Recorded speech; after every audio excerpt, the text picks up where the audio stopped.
Hey, happy day.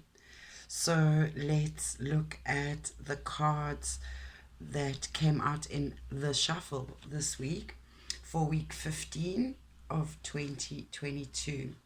I will start by recapping on the cards that came up last week just to see how our week was influenced and what stood out for me last week. So it just helps us or prepares us for the reading this week. I'm not doing an astrological oracle card this weekend. What I did was I added a card from the Crystal Alley and a card from the Destiny decks as inside cards to this week's reading because all three of the cards are major arcana: temperance, the wheel of fortune, and here she is again. I think it's the fifth time in as many weeks. So there is an anomaly to her appearance this week, which is interesting and probably relevant, well, always relevant. So looking back, we in the past position for last week we had the tower, so we would still have been experiencing last week the aftershock of the upheavals of life, and we will have possibly even experienced a bit of post traumatic stress, and that is very destabilizing, and it causes a lot of imbalance. So it's interesting that this week our card for the past position shows that we were trying to find our footing and just get onto stable ground. So that was quite interesting. And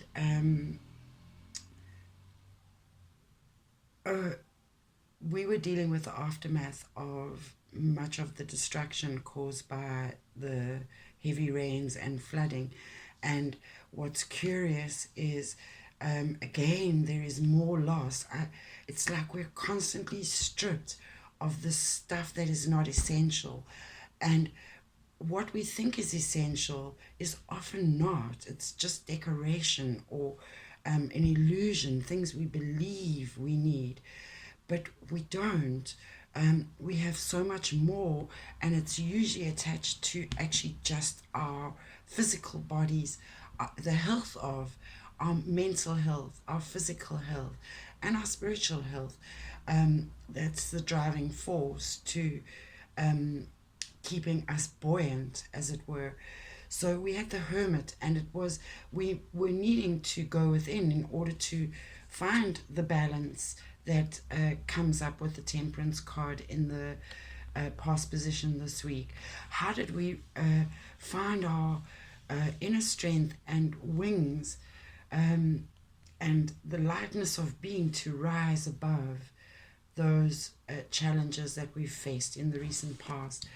And it leads us on to the current energies for this week, and I'm definitely resonating with this. There, other than, so if we still look at the past influences, perhaps we've triumphed over karma. The wheel has turned, so we can see our the shit is being squashed beneath the wheels. You know, things are being trampled between the wheels of the machinations of life, and our karmic debts are settled.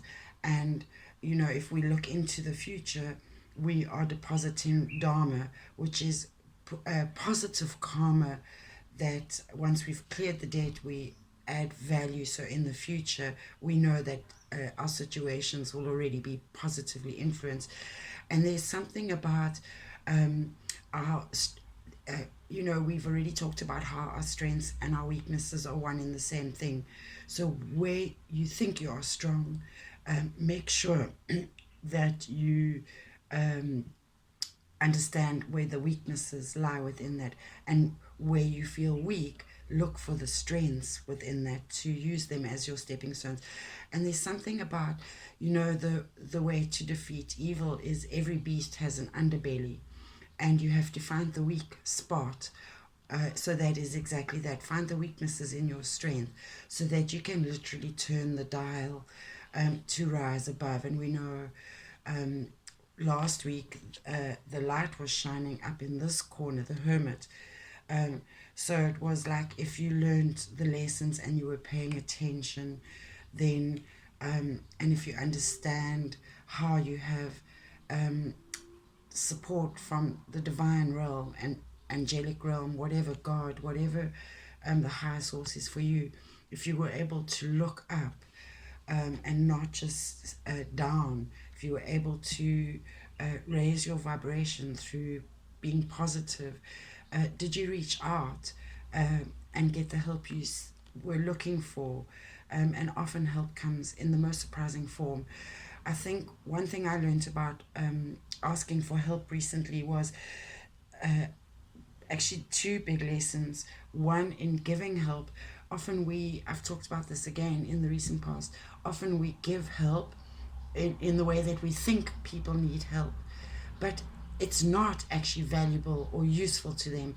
What is valuable or useful is to ask people, what help do you seek or need, or how can I help you?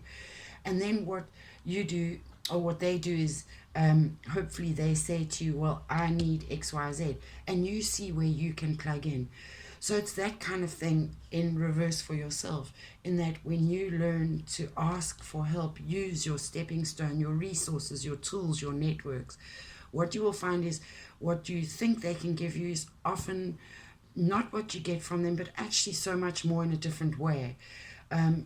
But what you need will still come to you in the strange and unusual ways. They are divine blessings.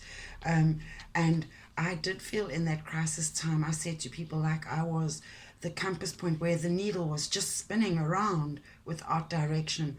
Well, that's slowed down and settled down and showed us which direction to move.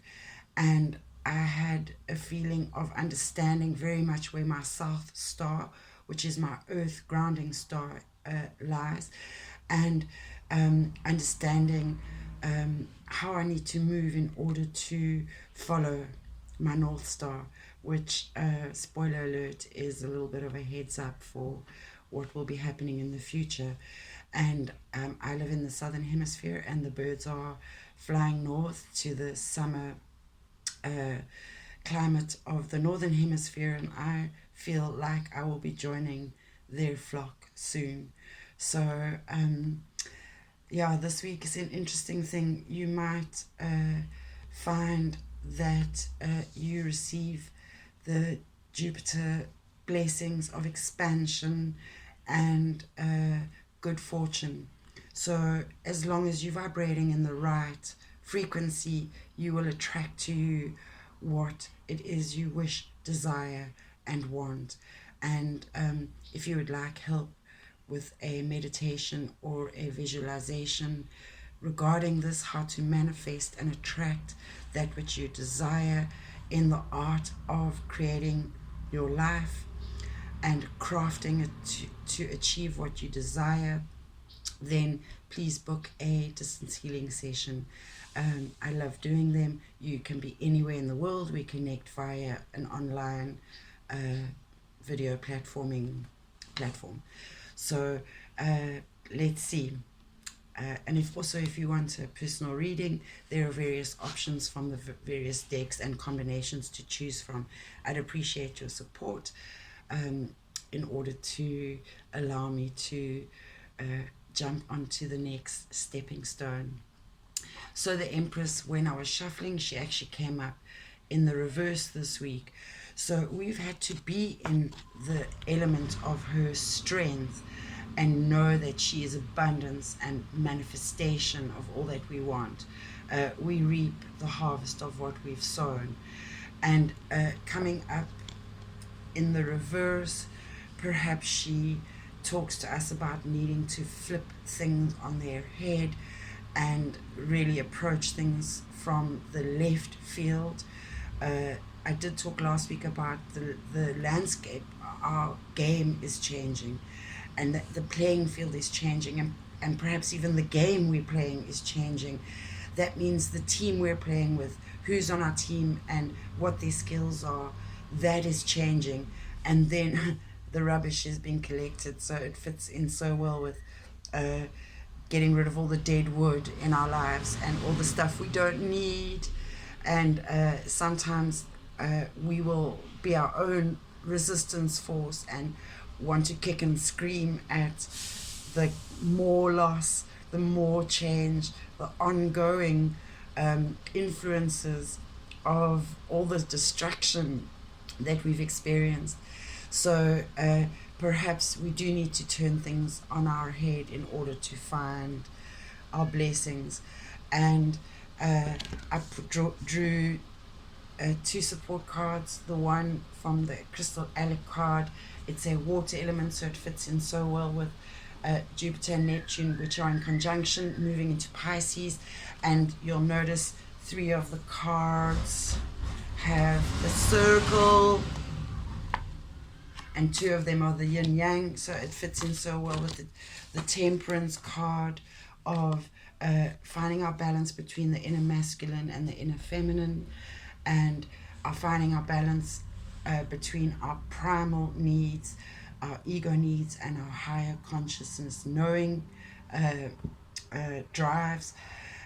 Everything crosses over. So one of the mantras that came to mind was the truth hurts but love heals.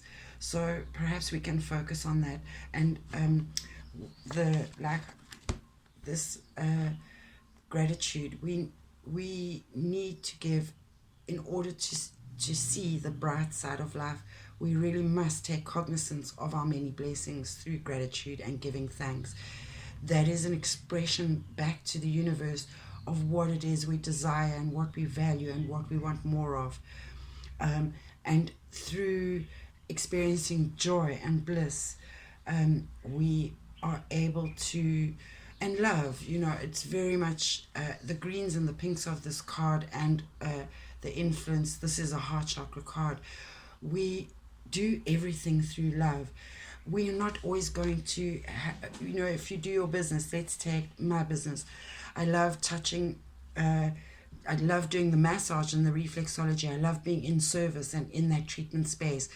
I don't enjoy the arranging of appointments and all the WhatsApping, and I don't enjoy having to cart my linens off to and launder them.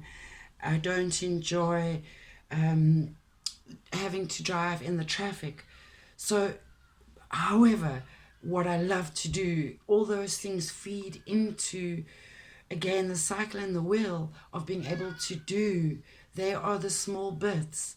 Some I like and some I don't, but they feed into the whole of what I do like. It's when it comes to drops in the ocean, there is an ocean as a whole, and the ocean itself is beautiful. If we dissect the ocean, we will discover that there are water droplets, and some water droplets will be pure and others will contain impure particles. But that doesn't detract from the whole of I just see this now as a water particle, and how the whole ocean is contained within the one particle, the whole universe. So being in a state of love is a state of gratitude, and being in a state of gratitude and giving thanks is a means to feel and sense and experience the essence of love. And there's a lot about giving and receiving too this week. And then from the Destiny cards, we have 7 choice options. And we know that this year, one of my mottos is make better choices. So secrets and fantasies, what do we desire? That we've got the yin and yang symbol in this deck. It means sex, and that's our passions, our driving desires, our motivations. And the quote says, as awareness increases, the need for personal secrecy almost proportionally decreases. And I had that experience this week of having a conversation with a friend, and she was talking about her ex-husband who partakes in behavior around his kids that he doesn't want his the ex-wife to know about, so he swears his children to secrecy, and then when they are with the mother, the ex-wife, they accidentally, because they are kids and they're just living, and they do uh, let the cat out the bag when it comes to secrets, tell the mom. And then we have to ask the question, what behavior or behaviors do we need to do in secret and feel we need to be secretive about them? Those are often have shame and guilt attached to them, in which case we are allowing the devil in, and our devilish, tapping into our devilish nature. So if we have an awareness of being open um, with our words, actions, and deeds, and not deceptive, needing to lie and keep things under wrap and under cover, we will find that we are then living in authenticity, truth, and integrity. So I'm not sure there's much more I can say or add to this reading.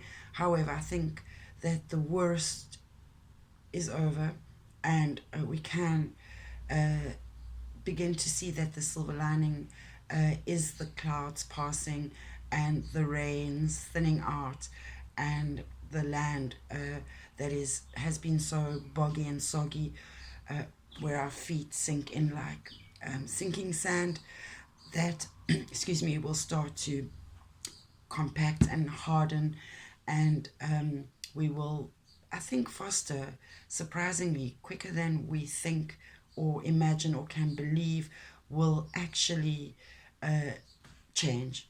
So, namaste, Indikesh.